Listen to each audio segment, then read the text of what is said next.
శుభాంగాయ మంగళాయ మహోజసే సింహశైల నివాసాయ శ్రీ నృసింహాయ మంగళం. శ్రీ శ్రీ శ్రీ వరాహలక్ష్మీ నృసింహస్వామి వారి సన్నిధానంలో శ్రావణ బహుళ తదియ గురువారం ఉత్తరాభద్ర నక్షత్రం ఆగస్టు 22వ తారీఖు యథావిధిగా 4 గంటల నుంచి 4:30 గంటల వరకు సుప్రభాత సేవ. సుప్రభాత సేవలో భాగస్వాములు కాగోరు వారు దానికి తగిన రుసుము చెల్లించి సంప్రదాయ వస్త్రధారణంతో పరిమిత సంఖ్యలో భాగస్వాములు కావచ్చు. 4:30 గంటల నుంచి 6:30 గంటల వరకు ప్రాతరారాధనం. ప్రాతరారాధనలో భాగస్వాములు కాగోరు వారు దానికి తగిన రుసుము చెల్లించి సంప్రదాయ వస్త్రధారణంతో పరిమిత సంఖ్యలో భాగస్వాములు కావచ్చు.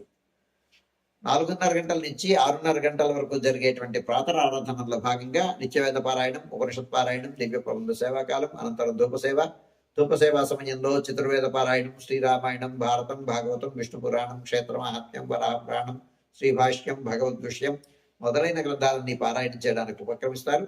అనంతరం బాలభోగ నివేదనం అయిన తర్వాత నిత్యహోమం, బలిహరణం అయిన తర్వాత మంగళాశాస్త్రం, జాతవర గోష్ఠి, తీర్థం వినియోగం అయిన తర్వాత చుట్టు సన్నిధుల్లో మంగళాశాస్త్రం పూర్తి చేసుకున్న తర్వాత సుమారు 6:30 గంటల నుంచి సర్వదర్శనం ఆరంభమవుతుంది. 7:30 గంటలకు గురువార ప్రయుక్తంగా అష్టోత్తర శత స్వర్ణ పుష్పార్చన, 8:30 గంటలకు ఆర్జిత గరుడ సేవ, 9:30 గంటలకు ఆర్జిత నిత్య కళ్యాణం ఆరంభమవుతాయి. ఆయా సేవల్లో భాగస్వాములు కాగోరువారు ఆయా సేవలకు తగిన రుసుము చెల్లించి సంప్రదాయ వస్త్రధారణంతో పరిమిత సంఖ్యలో భాగస్వాములు కావచ్చు. 11:30 గంటల నుంచి 12:15 గంటల వరకు రాజభోగ నివేదనం, మహానివేదనం. ఈ సమయంలో భక్తుల యొక్క దర్శనములు నిలుపుదల చేయడం జరుగుతుంది. గురువార ప్రయుక్తమైనటువంటి ఆస్థానం సేవాకాలం ఈ సమయంలో జరుగుతుంది. 12:15 గంటల నుంచి 2:30 గంటల వరకు సర్వదర్శనం కొనసాగుతుంది. 2:30 గంటల నుంచి 3 గంటల వరకు మధ్యాహ్న విరామం. ఈ సమయంలో భక్తుల యొక్క దర్శనములు నిలుపుదల చేయడం జరుగుతుంది. మధ్యాహ్నం 3 గంటల నుంచి రాత్రి 7 గంటల వరకు సర్వదర్శనం.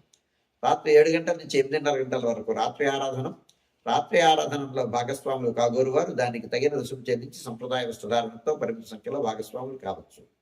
రాత్రి 8:30 గంటల నుంచి 9 గంటల వరకు సర్వదర్శనం.